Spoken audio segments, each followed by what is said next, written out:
નમસ્કાર વિદ્યાર્થી મિત્રો, તો આજે આપણે વાત કરીશું કે ધોરણ 6 ના સામાજિક વિજ્ઞાન વિષયના પાઠ નંબર 3 પ્રાચીન નગરો અને ગ્રંથોના સ્વાધ્યાય સોલ્યુશનની।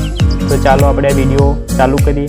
વિડીયોને ચાલુ કરતા પહેલાં તમને એક નમ્ર અપીલ છે કે જો આ વિડીયો તમને પસંદ આવે તો લાઈક કરજો અને ચેનલને સબસ્ક્રાઈબ કરજો। તો ચાલો વિડીયો ચાલુ। પ્રશ્ન નંબર 1, નીચે આપેલા પ્રશ્નોના વિકલ્પોમાંથી યોગ્ય વિકલ્પ પસંદ કરી અને ઉત્તર લખો।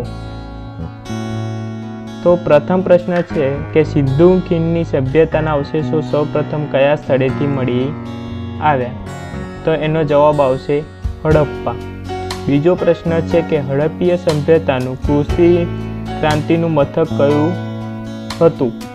તો એનો જવાબ આવશે કાલીબંગન। ઋગ્વેદોમાં કેટલા મંડળો છે? તો એનો જવાબ આવશે સી 3। ઋગ્વેદમાં 3 મંડળો છે। પ્રશ્ન નંબર 2 કે ટૂંકમાં ઉત્તર આપો। હડપ્પીય સભ્યતાના નગરમાં રસ્તાઓનો પરિચય આપો। તો હડપ્પીય સભ્યતાના નગરોના રસ્તાઓ સગવડતાવાળા હતા।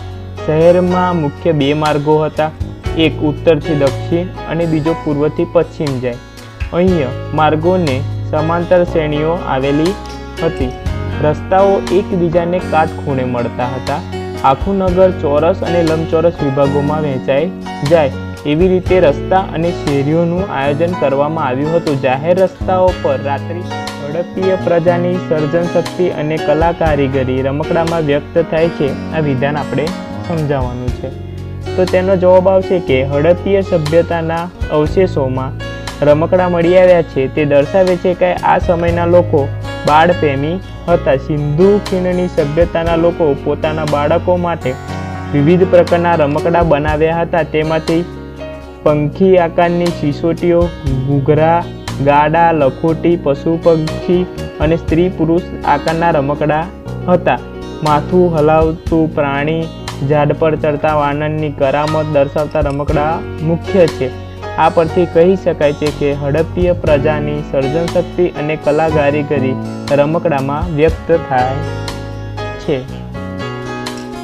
પ્રશ્ન નંબર 3, લોથલ વિશે નોંધ લખો। તો લોથલ અમદાવાદ જિલ્લામાં ધોળકા તાલુકામાં ભોગાવો નદી કિનારે આવેલું છે। પ્રાચીન સમયમાં એક વેપારી બંદર અને આબેહૂબ ઔદ્યોગિક નગર હતું। અહીંયાથી એક માળખું મળી આવ્યું છે, તેને ઘટકો એટલે કે ડોકયાર્ડ માનવામાં આવે છે। અહીંયા આવતા વાહનોને ભરતીના સમયે લાંગરીને માલ સામાનને ચડાવવા ઉતારવા માટે એનો ઉપયોગ કરવામાં આવતો હોય એવું માનવામાં આવે છે। આ ઉપરાંત લોથલમાંથી વખારો અને મણકા બનાવવાની ફેક્ટરી પણ મળી આવી છે। આ બધા અવશેષો દર્શાવે છે કે લોથલ સિંધુ ખીણની સંસ્કૃતિનું સમૃદ્ધ શહેર અને અગત્યનું આંતરરાષ્ટ્રીય બંદર અને વેપારી મથક હશે। પ્રશ્ન નંબર 3, ખાલી જગ્યા પૂરો। તો કાલીબંગન હાલ ખાલી જગ્યા રાજ્યમાં આવેલું છે? તો કાલીબંગન રાજસ્થાન રાજ્યમાં આવેલું છે। બીજું છે કે હડપ્પીય સભ્યતામાં મળી આવેલ સ્નાનાગૃહ ખાલી જગ્યા નગરમાં આવેલ છે? તો હડપ્પીય સભ્યતામાં મળી આવેલ સ્નાનાગૃહ એ મોહેન્જો-દડો નગરમાં। નંબર 3 કે ધોળાવીરા ખાલી જગ્યા જિલ્લામાં મળી આવેલ પુરાતત્વીય સ્થળ છે? તો જિલ્લાનું નામ છે કચ્છ।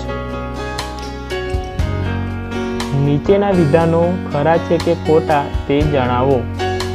તો હડપ્પીય સભ્યતામાં મીસ સભ્યતાની સમકાલીન હોય એવું માનવામાં આવે છે, તો આપેલ વાક્ય ખોટું છે। બીજું છે કે ધોળાવીરામાં વરસાદના પાણીના સંગ્રહની વ્યવસ્થા હતી, તો ખરું આ વાક્ય સાચું છે કે ધોળાવીરામાં વરસાદના પાણીના સંગ્રહની વ્યવસ્થા હતી। ત્રીજો પ્રશ્ન છે કે ધોળાવીરા નગર રચના 2 ભાગમાં વહેંચાયેલી છે, તો આ વાક્ય ખોટું છે કે ધોળાવીરાની નગર રચના એ 3 ભાગમાં વહેંચાયેલી છે। વેદ મુખ્ય છે 7 છે, તો આ વાક્ય ખોટું છે, આપણા વેદો 4 છે। જો તમને આ વિડીયો પસંદ આવ્યો હોય તો લાઈક કરજો, શેર કરજો અને અમારી આ ચેનલને સબસ્ક્રાઈબ કરજો। જય હિન્દ।